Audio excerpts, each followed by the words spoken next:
Greetings, I'm Yvonne, Staff for Science for the Public, and I welcome you to our Contemporary Science Issues and Innovations program.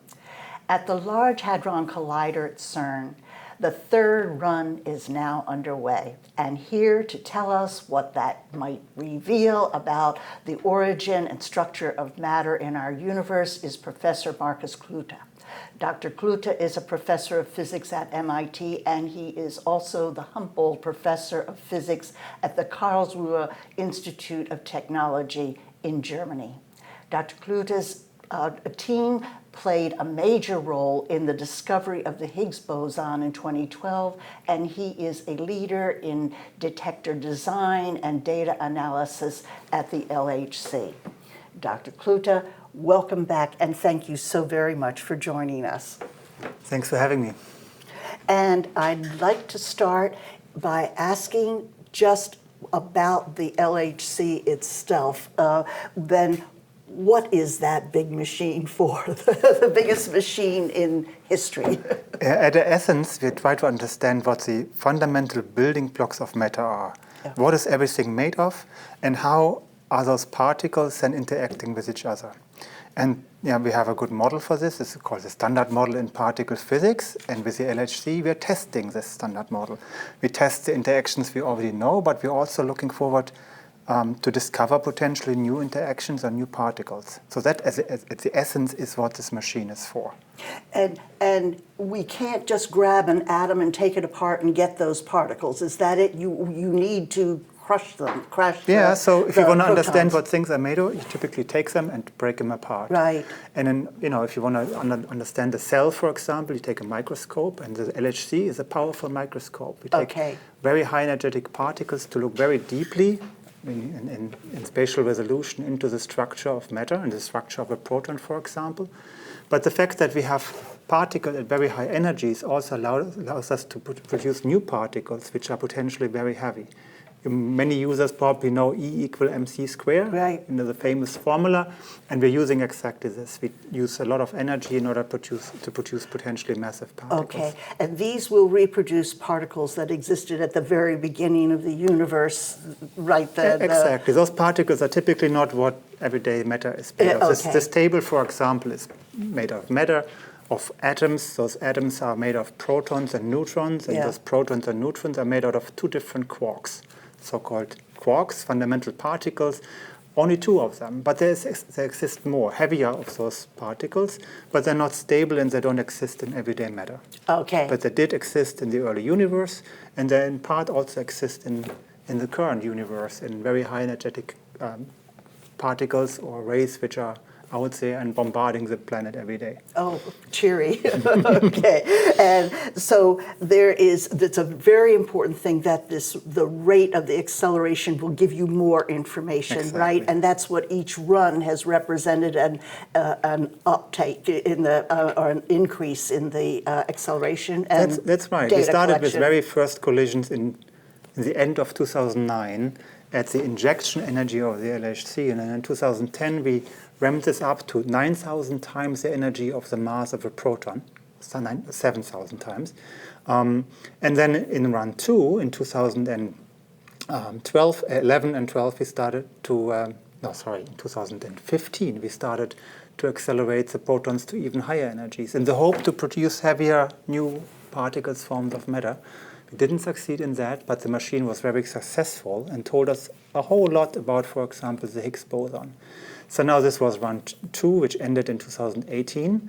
We had a few years to prepare the machine and also make major upgrades to the experiments, such that this year we can start again with a run of data taking, which will last for the next 4 years. Mm-hmm. And then looking into the future directly, this is all to prepare the next phase of the LHC, the so-called high luminosity phase, where we increase the intensities even further of the proton-proton collisions to get larger data sets, which will then in turn allows us to study nature with more precision. Yes, okay, I'm going to come back to that data business because that's a big deal there, how you do that. But before we leave the LHC, specifically, what is a hadron? A hadron is a particle made out of quarks. Okay. which is bound together by the strong interaction. So there is a force which holds those particles together. A proton, for example, is a hadron, which is made out of up quarks and down quarks, a neutron similarly, but there's other types of those particles as well. But they're heavy. They're heavy. The proton has a mass of 1 giga-electron volt in our units, about.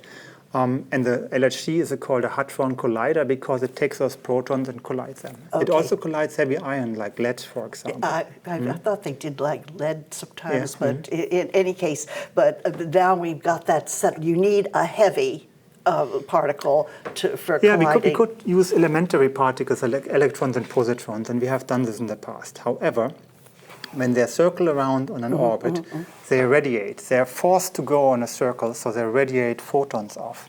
And light particles do that a lot, heavy particles not as much. So it's easier for us to accelerate protons and circulate them than electrons. That's why we take protons. I would rather have electrons and positron collides. Oh, I see. But it's more complicated. It's more complicated. No such thing for that kind of machine. Now, in this, you've got some major expansions that you just alluded to. And one of the most interesting, I think, is just data collection. That's a trick there because you really don't keep it all, do you? Could you tell us how you collect? So in proton-proton collision, most of the time the proton collides, breaks up a little bit and does something. That kind of physics we have understood for a long time. We want to create those heavy particles. And that process, the process of creating, for example, Higgs boson, doesn't occur that frequent.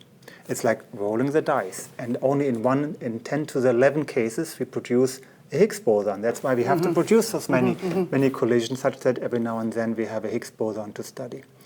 And because we don't want to keep all the data of those collisions, we immediately throw most of the data away. We have a trigger system, which we look at specific signatures in our detector, energy depositions, or maybe a muon, which is a type of particle. And if you find those signatures, we keep the event and look at it some more closely. So with the 40 million collisions per second we have, 40 million. That is actually almost, there's a factor of 50 on top of this, because every time we collide bunches of particles, there's about 50 collisions at the same time. We only keep about 2,000 of those collisions for study per second.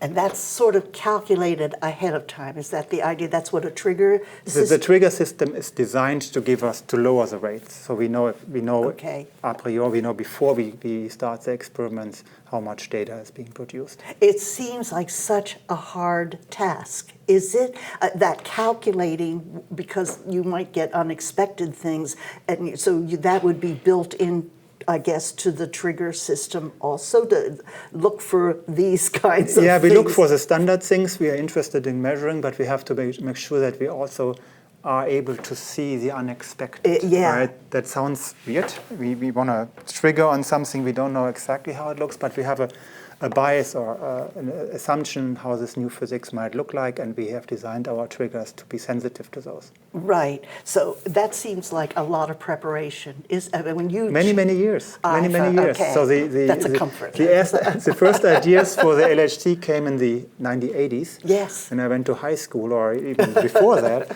And as I said, first collisions we had in 2009. So that's a long period of preparing the machine and the experiments and the collaboration to perform the experiments. And the work in preparing hasn't stopped and is still going on even for the next generation of the very same experiment. That's impressive. That really is. So it takes an army of people to put these things together, evidently. But I think, and also then the data analysis must take a huge amount of time, or no? It takes. Sometimes we have specific studies we do which take a few months to a year. So, for example, my group currently is measuring in the first data we just collected the rate of W bosons and Z bosons. And we can do this within a few months, all the way to a publication. Okay, the publication cycle then takes a little longer. Sometime next spring we will have published this result. However, when there's more sophisticated analysis involved, this process of I have an idea to I have a paper takes about 2 years at a minimum. in some cases much longer. And you're working with a lot of people usually, right? It's not like a couple of people are writing the paper. I see these long lists of names. We have a little bit of a, okay. So we give credit to everybody involved to the experiment. That's why the list is so long, and that's a decision the field took many years ago. Other fields don't do that. They just have the people who put their results, the last result together are the authors of the paper. We decided not to do that. But even so, I mean, performing a measurement like this, the data is collected at this point. The simulation is kind of prepared. Even then, the process of analyzing this data, understanding all the limitations of the apparatus and everything which has to do with this measurement is a big effort. And it's always groups of 5 to 10 people who are actually doing this measurement. And then there's another little army then reviewing the paper before we even give this out of the collaboration. I see. One more thing on this data. We see all these beautiful pictures of these spikes all over the place, and this is called the Higgs, right? And we don't know, those of us on the outside, how to interpret these lines. When you see these, are you able to just say, yes, that's a Only if there's a very distinct signature. So there's, for example, for the Higgs boson, there's events, collisions, where the Higgs boson decays into a pair of particles, the Z boson, and they themselves decay into a pair of leptons. Those leptons, electrons, and muons, they have very distinct signatures. And if I see 4 of them, and somebody tells me, what is the energy or momentum of those particles, I can assume that it was potentially a Higgs boson. But you can never make this statement. The statement that there is a Higgs boson in the data has statistical nature, because there's other processes which give a similar signature. All right, but you can read those, you can interpret those pretty well. If you put some labels on it. Okay, it's one of the tricky things. You just see these lines spurting all over, but occasionally there will be a little explanation of, here's a decay, and you can figure that out. In Hadron collisions, it's actually quite tricky to do, because there's always processes which look very similar. And there's the remnant of the proton confuses the picture too. In electron-positron collisions, we talked about this earlier, it's much easier. It's much easier. When you look at an event, you know exactly what. In most cases, exactly what. I see. Now, then there is great interest in finding new material, new particles, and possibly dark matter, and so on. So, are you expecting that in this run, like new physics, whatever that would be? Let me set this into context. So we have a standard model in particle physics, and it's great. It can make forecasts of our collisions. We can do precision calculations. We can do precision experiments. We compare those. They agree in most cases, but not in all. There is a few which there is a little bit of tension. So that's intriguing, but not conclusive. And then there's phenomena we observe we cannot explain with the standard model. For example, the presence of dark matter. So if we use gravitational techniques, we can observe our universe, and we see from rotation curves of stars in galaxies, or in the formation of galaxies, we can infer that there is an additional form of matter actually dominating our universe, which is, we call it dark matter because it doesn't interact with photons. And that's the majority, That's the majority of the matter out there. And so we have no candidate for this. We don't know what it is. And so the question, and this is a 100-year question, is what is this form of matter? And we are trying to find this out. When we will find this depends on the nature of this new form of matter. It is possible that we make discoveries at the LHCs. There is also direct experiment which look for interaction of dark matter with an ordinary matter. There is experiments which look for the process of dark matter interacting with itself. And all of those have not really demonstrated a signature yet. It is elusive, isn't it? Yes. It's not easy to find or see. Yes, that's right. Right. It's easier with telescopes than it is with the particles. But you expect specific particles for that. Let me say, I hope that we do expect in certain models make forecasts for dark matter candidates, and those we search for. Whether or not we find them is again a bit of our nature. And I meant there would be particles. It's not something else. It would be particles that So would comprise dark matter. If you look for extensions of the standard model, Yeah. most have a natural candidate of dark matter. Oh. And so that is intriguing by itself. For example, extensions which allow a new form of symmetry between one sort of particle and another, like supersymmetry. There's immediately, in most models, a dark matter candidate. There's also additional Higgs bosons. So all of those particles, they're up there for discovery if this is how nature is implemented. Right? Yes. But dark matter could also be something else. It could be early versions of black holes, of the early version of the universe. This is not a very likely scenario, but a possible one. Okay, that's very interesting. Now and then, the Higgs is thought to maybe help reveal this. Yeah. Also, the Higgs is so interesting. It's kind of front and center. Also, Just we really only can't know about resist. we have discovered the Higgs boson almost exactly 10 years ago. Yeah. Since then, we studied its property. It really looks like, with some precision, as the particle predicted in the standard model. But I was saying, there might be additional Higgs bosons. And those we look for as well. They might be charged, they might be doubly charged, they might be exotics, they might explain to us why we see more matter than antimatter in the universe. So the Higgs boson connects all of those phenomena and questions we have quite nicely. But those are all new theories which have to be confirmed with experiments. Okay, I need to ask also about what is a field, because I understand the Higgs really is the particle for a field, and so you have gravitational fields, you have, anyway. So in the description we have this standard model as a quantum field theory. So all what we call particles, they're actually described as fields.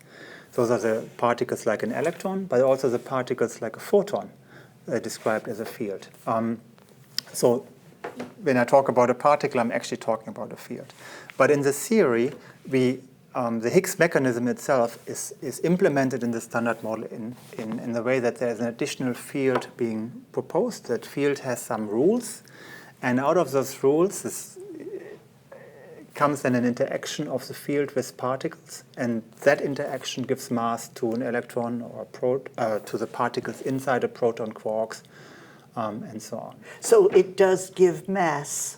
The interaction of particles with the field gives mass to the particles. Okay, all right. Does that mean that the little particles are wandering around the universe and the Higgs field is out everywhere. there? Out there, right.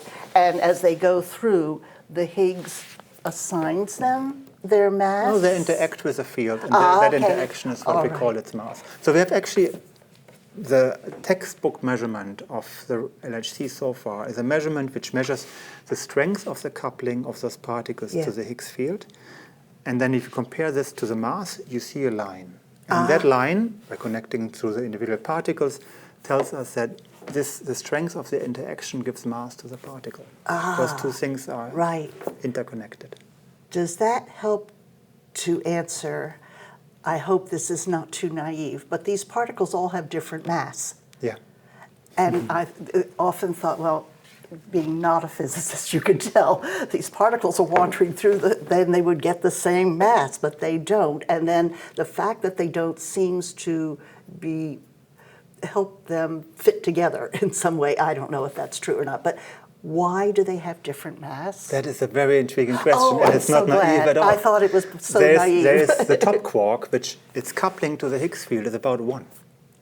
Okay, and then there's an electron, and it's so much lighter. The top quark is 170 times heavier than a proton, and the electron is just a small fraction of the mass of the proton. So why are they so different? Yes. We don't know.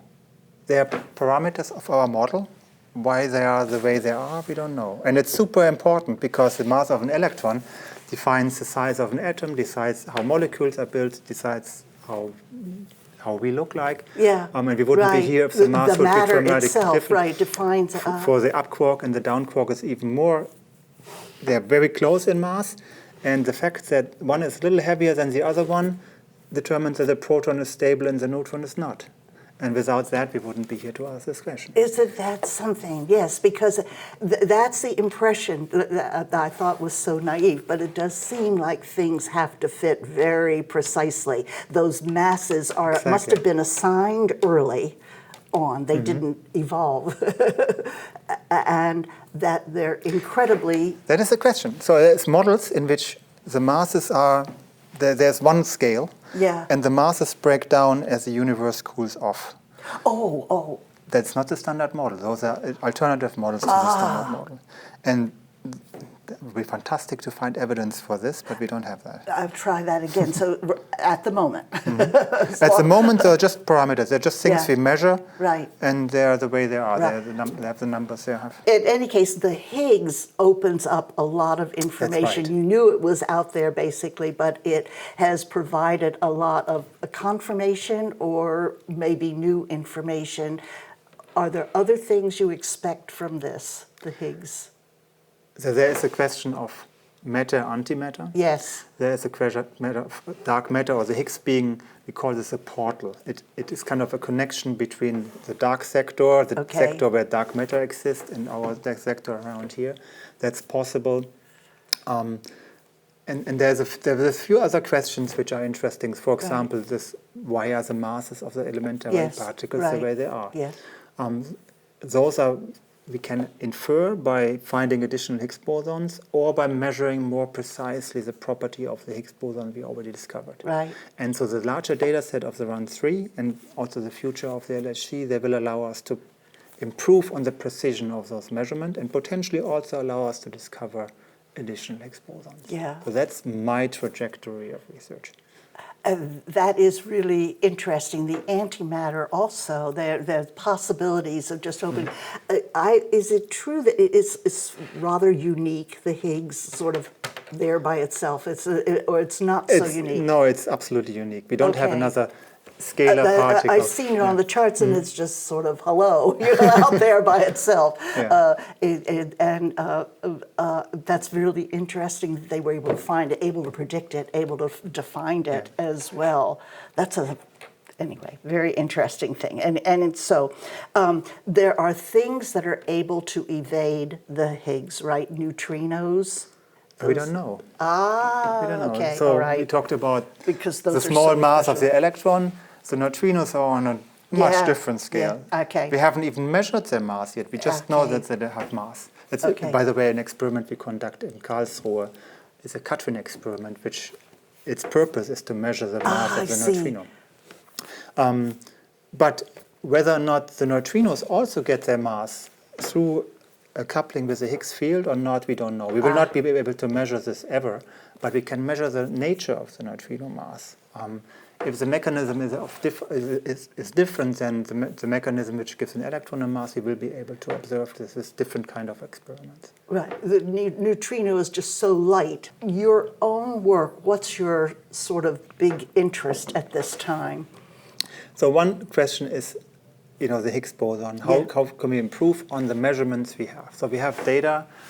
What are the tools we have? Those have to do with machine learning, with artificial intelligence, in order to figure out how to get the most information out of this data set. And one question we have is, there are systematic effects, things which kind of dilute the measurement, things we don't fully understand. So how can machine learning algorithms, neural networks learn about not the statistical properties, but the systematic properties of the events we have? That is, I think, a fascinating question, and one which is not often asked in the context of machine learning. Yes, I always thought of it as more like statistic. You needed the statistics to do this kind of learning, but it's based on that. What is the thematic? The systematic. So the idea is to have a population of events, we call them signal, and some we call background, and they're very similar and they're overlapping like this. So now I have a tool which uses data and can separate those two things. But if I don't measure everything precisely about those things, then the separation might not be optimal. And so the question is, how can we learn about those things and then still separate signal from background? And that's particularly important when we take more data. The statistical power, so the number of events becomes larger, but the actual knowledge about each of the measurement is not. And so those effects become more dominant the more data we collect. And so it's I think, a rather interesting and important Oh, part I think of the that's research. fascinating. Well, here's another thing, an innovation, machine learning, as this is developing, It's developing much faster than our field is control. Right. So the things we do is kind of a niche in the world of machine learning. Yeah. I think we have, out of this born a new kind of brand of physicists, those which can deal with data. And so that's a rather important aspect in the things we do. So you are recruiting and training Yeah. a whole new category of physicists, That's right. perhaps. Mm-hmm. That is, I can imagine you'd have to spend all your time on it if you got Well, to that's do one of the other projects as well, where Right. it Yep. boils down to actually building things. Yeah. So we do have to, well, our detector is not designed to sustain the rates of collisions we plan to have in the future. So we have to build a new detector or Yes, update the yes, current one. yes, yeah. And much of our efforts goes into that as well. I see. Anything else that you're working on that is of great interest to you now? And where do you find the time? I mean, Well, I have a group of people who work with. yes, and the thousands of people. and yeah, not in Karlsruhe, but it's not 1,000 people there, but we have a larger group there. And I think that the key is to delegate responsibilities and make sure that the projects move forward. Well, the other thing is that people need to cooperate really well, don't they? Mm-hmm. And interface very well.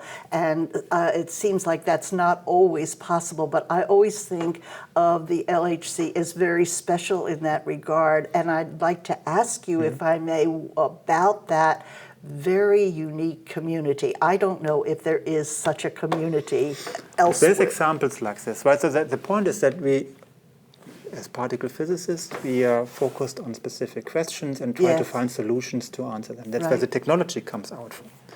And we do this, many people from this various backgrounds all over the world, they come together and try to do this and are committed to contribute to this. Yeah. And if a goal is set in that way, I think the world can work very peacefully together on those questions. I really appreciate your sharing all this wonderful information with us, and I hope that you will continue to keep in touch with us, if you would. It's a pleasure. Thank you so much.